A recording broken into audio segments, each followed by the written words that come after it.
So here we are, the end of the year, the end of 2020, a wild year, but a year that has very much been owned by this man in the WWE, the current WWE Champion, Drew McIntyre. How are you doing, Drew?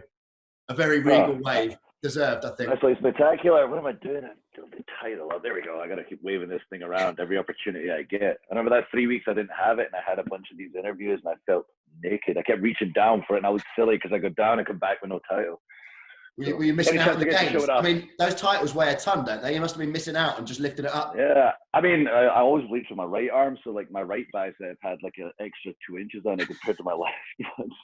After all these lifts with the title there. Okay, so what we're going to do here is we're going to do not an alternative version to the Slammies. I know they're happening like as we're recording. I believe the Slammies are happening, and you're probably winning most of them. Yes, I'm trying to like make sure I've not been distracted by my phone over here. I should really turn it over because I keep looking over, going, "Did I win?" I mean, I imagine, Drew, you are going to win most of them because I've been making these categories and picking out a little shortlist, and each time I think, well, I can't have Drew judging that because he'll give it to himself, but possibly was him.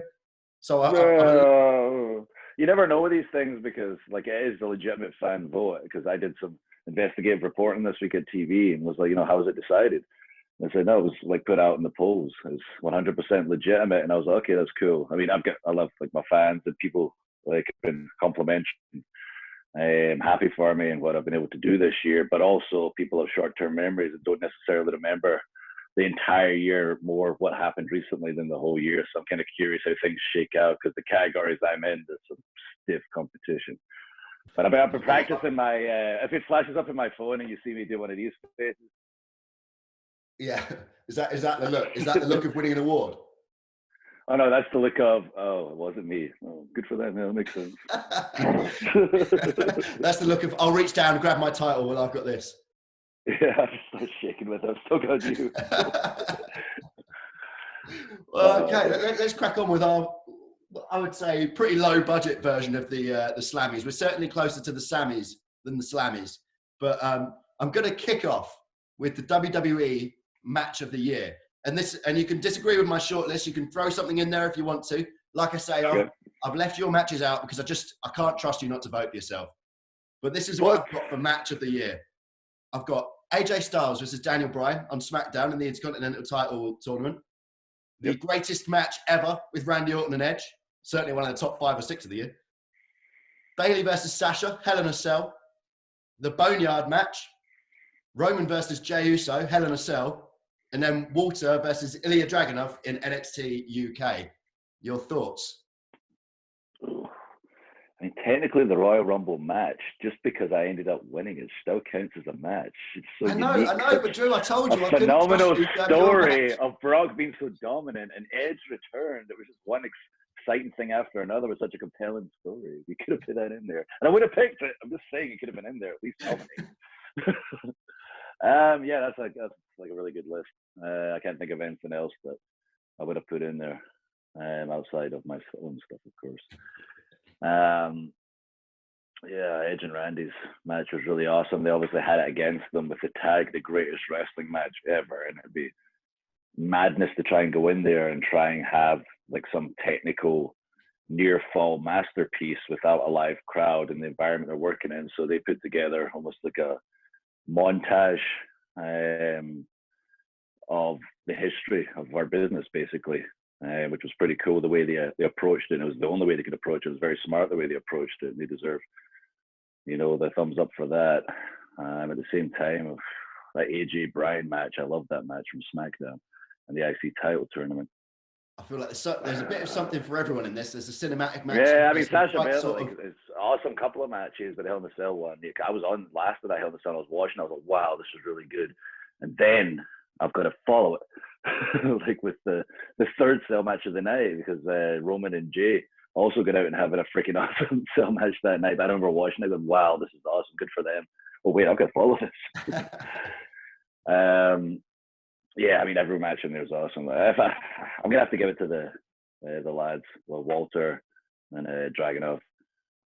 Sheamus and I sat and watched it and videoed ourselves for NXT UK, so we got to sit down, watch it properly, and have a conversation with Sheamus about it afterwards. And we were taken aback, you know, how well it was done. And not only that, it wasn't in the Thunderdome. It didn't have, you know, the PC trainees there. It was done like as we did in the Performance Center, the big height of the pandemic, with nobody there, complete silence, and it was a phenomenal match. So taking everything into account and the level of physicality and the storytelling, I've got to give it to the lads.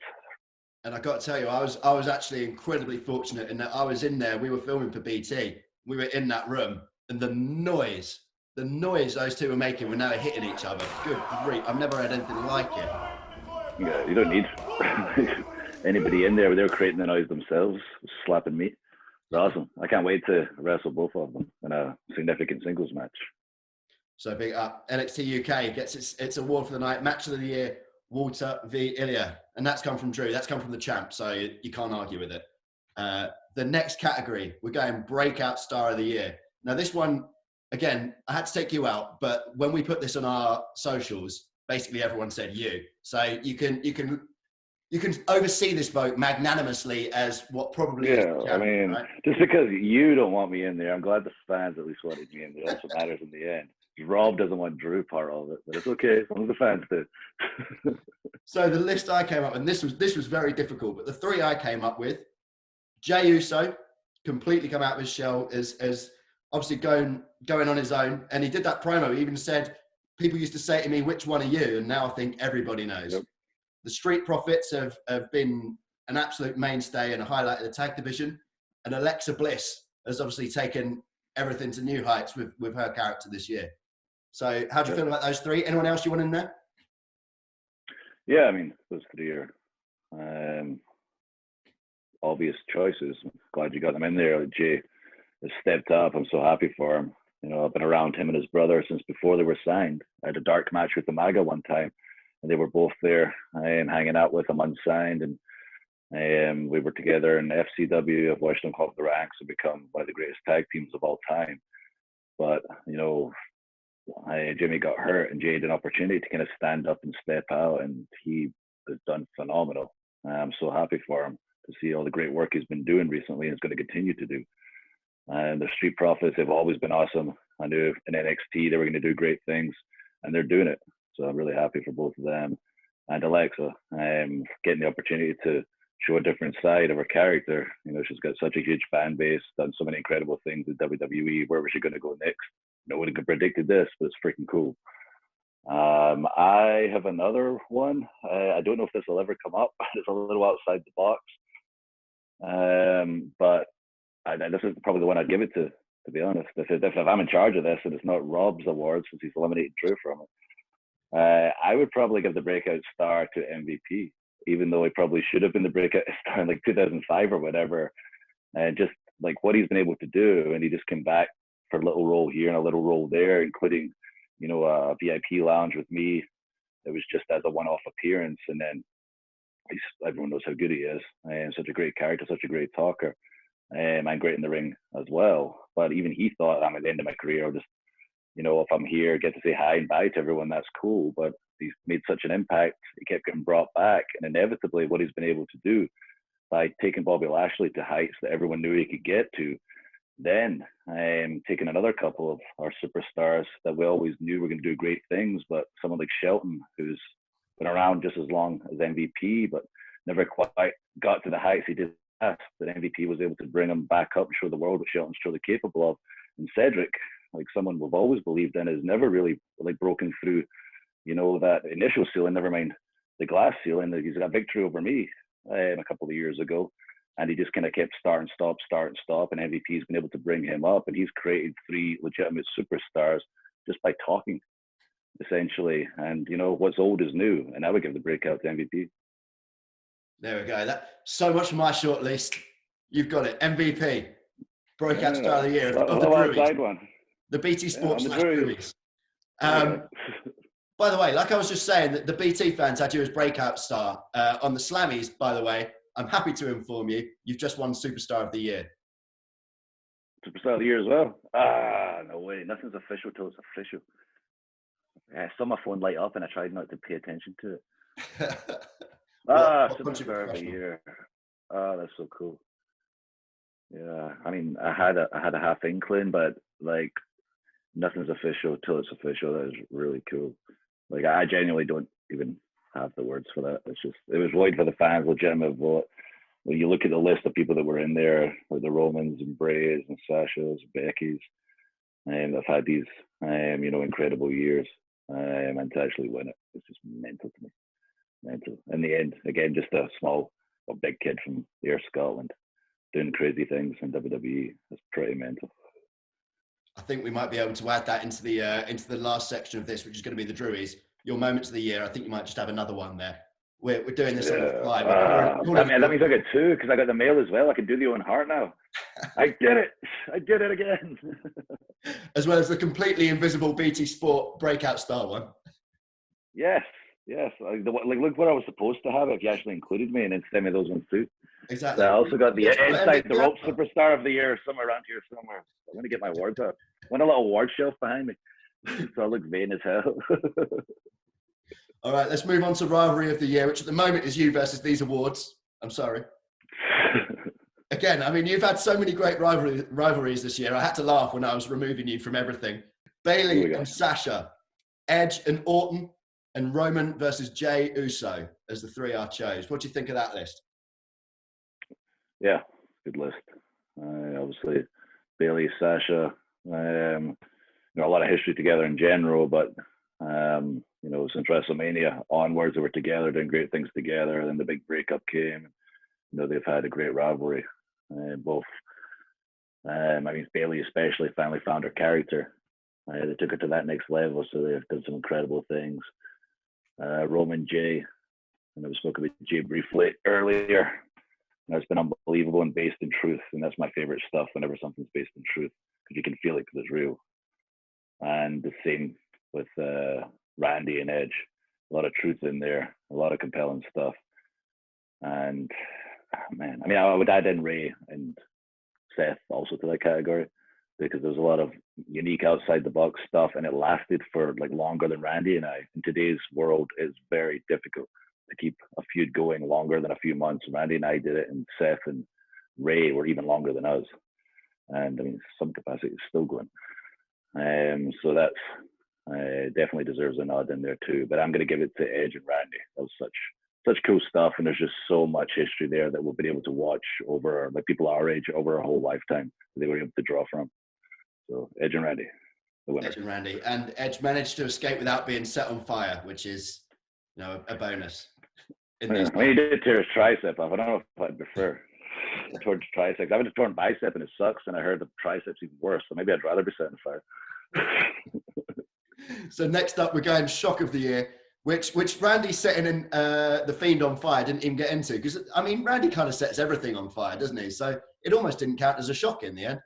But I wasn't shocked. I did, like, I remember like I had my match first, and then I went home and I started watching the rest of the pay-per-view. I live only like 15 minutes from the new Thunderdome in Tropicana, so I got home really quick, watched the rest of the show, and I have to say it's been a long time since my jaw kind of dropped. And I was like, wow, this is crazy. And then at the end, my jaw literally went, what? He's on fire. It's like, not just on fire, but smoldering. just classic Randy, setting things on fire. That's cold, Randy. Thanks for not doing it to me. So for the shock of the year, the shortlist, I've gone for Edge returning at the Rumble, Roman Reigns and Paul Heyman uniting, and then Otis winning Money in the Bank as a nice little feel-good one in there as well. Yeah. I was happy for Otis. Won Money in the Bank. After getting the girl, it was a good year for Otis, especially the first half. Roman and Heyman, that was a cool visual. Like, even for myself, there's so much history with both of them. But just as a fan, I'm still a fan in the end. I was the same as everybody else. Like, wow, where's this going to go? And Edge at the Rumble. You were in the ring kicking people in the head at the time.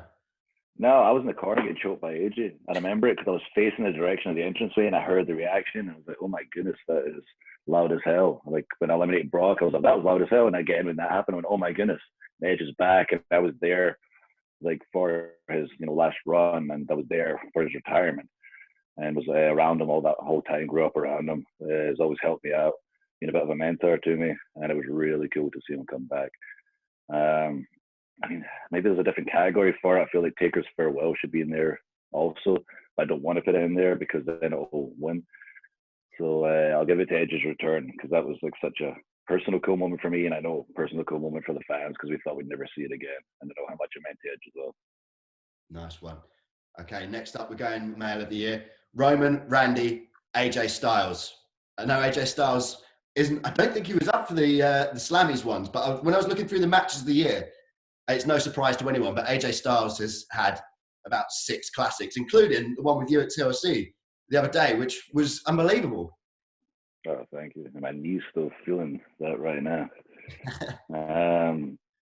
Yeah, I mean, AJ is always going to be in categories for matches of the years and superstar of the year. You know, he is like the greatest in-ring performer since Shawn Michaels.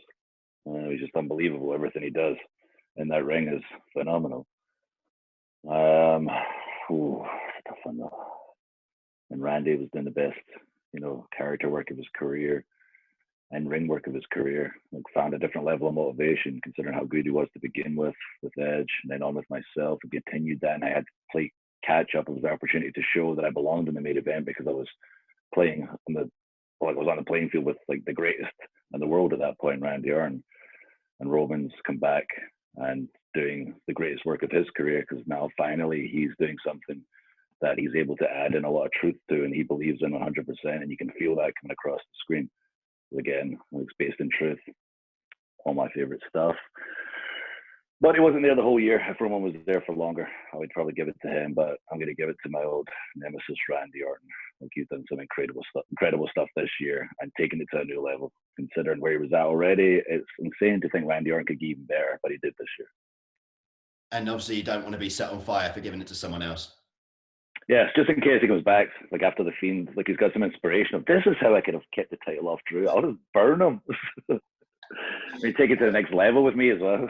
I don't know, the next level is from setting a man on fire, like those crazy visual I've seen in WWE history, but I don't want to encourage him. So Randy, congratulations, superstar of the year. Don't set me on fire. Female superstar of the year, I've got Asuka, Sasha Banks and Bayley. Sasha Banks and Bayley obviously had their incredible rivalry.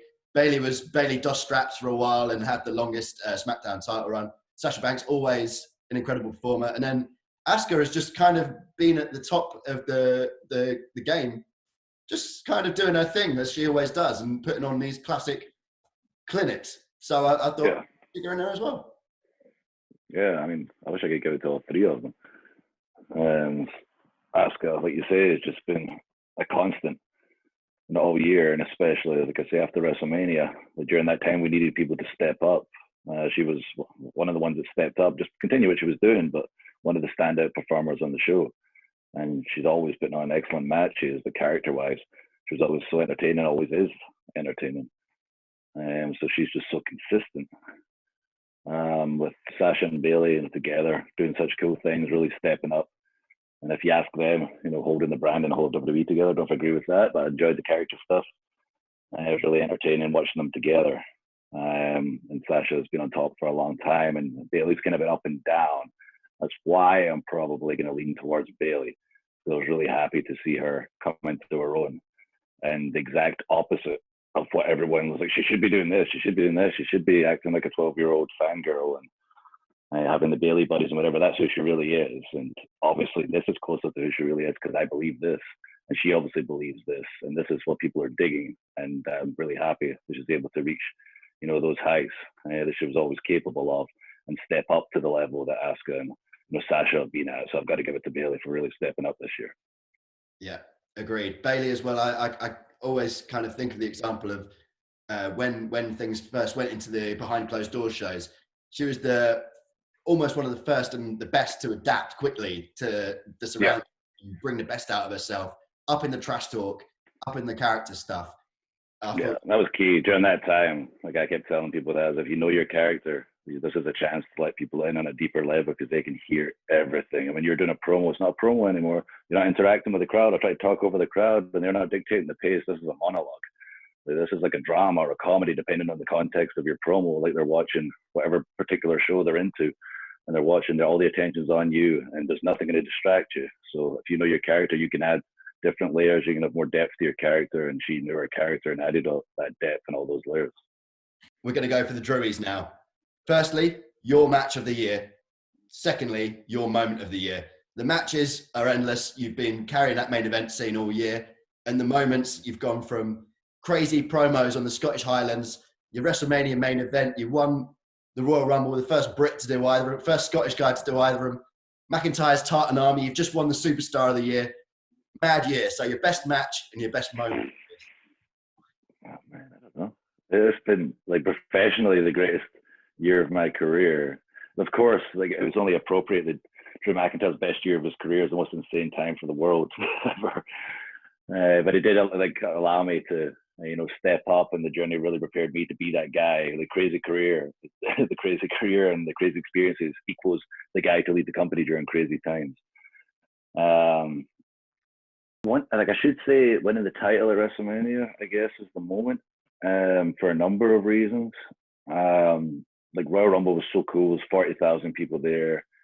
It was so unexpected, I think, for people. It was something fresh and new. The Brock moment was incredible, but winning it after Edge returned and he got eliminated third last, and the crowd were so upset. And they could have turned on the Rumble. They could have been booing the finish when I won, but they quickly switched when I eliminated Roman and were started cheering just as loud again. So that was really cool because, they were like, this is our guy. That was such a cool feeling, having the crowd there. So it's hard not to say that, but at the same time, WrestleMania aside, finally winning the title, just the whole situation, WWE, pushing ahead with WrestleMania and the climate of the world during that point, and being last and being that feel-good moment for the world as they escape, and seeing the reaction online and getting all the thank you messages for giving us that escape. It's hard not to say that because it affected so many people so positively. Aside the people who are just happy, hey Drew, you finally did it. It was like, hey Drew, like this really took my mind off the crap going on right now. So it's hard not to say that. Perfect. All right then, well, Drew, we've done the Drewies, the BT Sport / Drewies. All that's left for me really to say is, obviously this is the first year WWE and BT Sport have been together. It should have been great. Then it should have been absolutely awful. It should have been an incredibly hard year, but thanks to you, it's been absolutely brilliant for us. You've made what should have been a hard year incredibly easy, and you deserve everything that's coming to you. You're probably going to have phone notifications saying you've won about 12 Slammies. You would have won all the Drewies if I let you. And just a big thanks from me to you for a brilliant year, really. Thank you. You guys have been great.